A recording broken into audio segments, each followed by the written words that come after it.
President Donald Trump, who prefers speaking to boisterous crowds, is set to give a pre-recorded address to the UN General Assembly as he grapples with the coronavirus pandemic, chilly relations between the US and China, and ongoing threats from North Korea and Iran, all during a heated campaign for re-election. Trump told reporters Monday that he'd have a strong message for China, where the first cases of COVID-19 were reported, but he didn't elaborate ahead of the Tuesday address. Earlier in his administration, Trump hosted Chinese President Xi Jinping at his Florida club, but now the two leaders are exchanging angry words over trade. The administration has been slamming the Chinese Communist Party for its handling of COVID-19, election meddling, espionage in the United States, and influence peddling across the world. Trump is not popular at the United Nations, and his speech this year comes at a time when UN members are pushing back against Washington. On Monday, Trump declared that all UN sanctions against Iran have been reimposed, a move that most of the rest of the world rejects as illegal.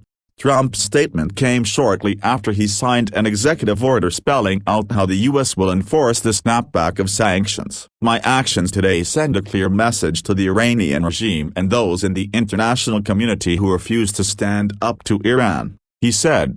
The U.S. said it was reimposing sanctions on Iran for being in non-compliance with the 2015 nuclear deal between Iran and global powers, but Trump in 2018 pulled out of the deal, in which Iran agreed to curb its nuclear program in exchange for billions of dollars in sanctions relief.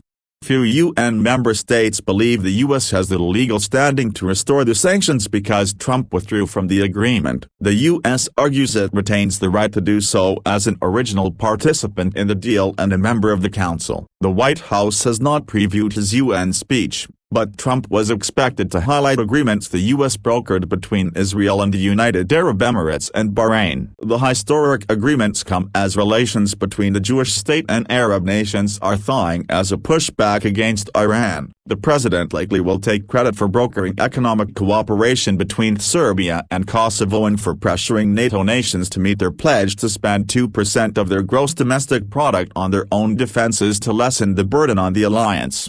He might also have words for North Korea's Kim Jong-un. In 2017, Trump told the UN he was bringing a message of peace, but then said that if the U.S. was forced to defend itself against Kim, we will have no choice but to totally destroy North Korea. He called Kim Rocket Man, but has since met with him 3 times, although North Korea has not made a move to give up its nuclear weapons.